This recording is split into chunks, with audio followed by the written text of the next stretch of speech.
I want you to close your eyes for just a moment. Imagine a piece of clothing, something you've always wanted. Maybe it's a superhero cape, or a long flowing dress, or even a funky hat. Now make it light up. Add a series of lights around the trim or the collar. Make them pink, or better yet, a rainbow. Now, I want you to go make this. This is the task we gave to 23 high school students in the Twin Cities area this past summer at Upward Bound Camp.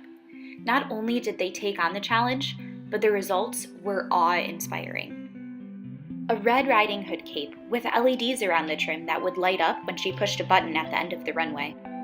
A romper tailored to perfection that would alternate between blue and orange lights depending on the beat of the music. And how could I forget this black tulle skirt with blue lights wrapping around? They'd light up when she twirled. And of course, you can't make wearable electronics without a fashion show, both in the light and the dark. Okay, so this project, this experience, it really stuck with me, even as I returned back from summer break and to my regularly scheduled school year. But why?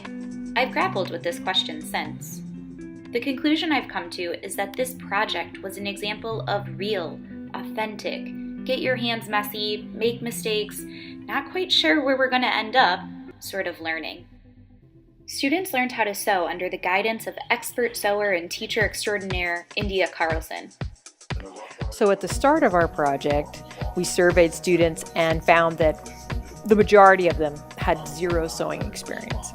And if you would have told me that in 2 weeks we could take students with zero sewing experience and not only would they be sewing, but they would have drafted and designed their own patterns to fit themselves, I would have said there was no way. It would be impossible. So I was amazed at how much the students got accomplished in such a short period of time. Kids were learning to code in order to program the LED strings. At first, just to turn the lights on and off, then to blink, then to respond to a sensor, and finally whatever wild pattern their hearts desired. They were even engaging with the engineering design process without even realizing it. Fellow teacher Leslie Anderson recalls, I remember that we did a gallery walk where students posted their designs on the walls and hung it for review, and other kids got to walk around and they got to comment on what they loved and what could be improved. Almost every student redesigned some part of their drawing after that, and it was really awesome to watch them optimizing just like engineers do. And all of this designing and sewing and programming was happening because the kids genuinely wanted to bring their design to life. It was theirs after all.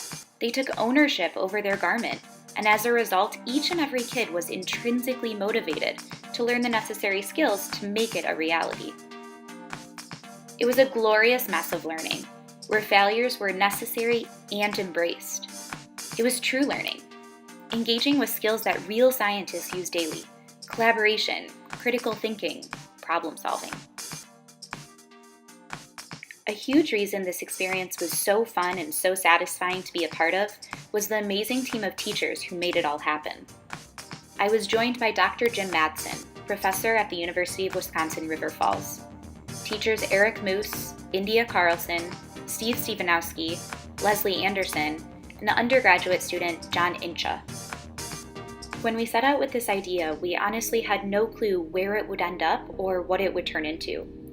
How realistic was it to have each kid sew their own piece of clothing? Would the LEDs even attach to the garments? How do you program them in the first place? As Steve Stefanowski remembers, throughout the project, we're learning alongside the kids, in most cases admitting when we don't know something and figure it out together with them. Our role as teachers was not to know all the answers, but to be transparent learners who could guide the kids. As a teacher, we met at a minimum of 3 times a day, planning in the morning activities at breakfast and the afternoon activities and lunch. This was helpful, and it also helped us to stay very responsive to the students' needs. The kids' authentic learning was a reflection of our own authentic learning as teachers. We didn't have all the answers, and that was not just okay, that was expected. I think you get the point. It was a really great time, full of student learning, teacher collaboration, and really responsive teaching. And yet, I'd be fooling myself if I didn't recognize the many things that made this experience unique in comparison to a more traditional science classroom during the school year. We had resources, time, a motivated, captive audience, a high teacher-to-student ratio, the list goes on and on. But buried inside this unique environment are some lessons that we can all take back to our classrooms. Eric Moose shares his teaching philosophy. Students learn best when they're motivated to do so. Whether it's this wearable electronic project, or putting an experiment on a high-altitude balloon, or building a harmonograph that makes periodic patterns, I try to incorporate these hands-on experiences as much as possible in my teaching. Want to talk about zero gravity? Let's build a robot and put it on NASA's Vomit Comet airplane. Want to talk about electricity? Let's make an electric car and race it. Teacher India Carlson reflects back on this experience and what she's learned. My own view of what an engineer is and what they do changed, and it broke down some gender bias for me around what engineering is and who can be an engineer. Dr. Madsen offers another perspective.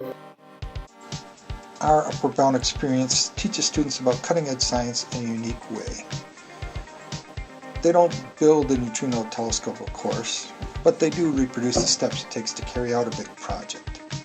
The trick is to connect what they do to the content we want to convey. We get the students engaged so that they learn a little more physics and develop a lot more confidence. And me? I'm left inspired by this experience. I returned to my classroom more motivated to design projects and experiences for my students, while incorporating the content in a meaningful, real way. Turning the classic physics egg drop, drop an egg, see if it cracks, into a challenge to design the most effective cell phone case. And taking a classic physics lab of dropping a coffee filter and turning it into a challenge to design the best parachute for a skydiving team. And through these projects, I'm reminded that students, teachers, people in general, really love having the chance to learn and build something together.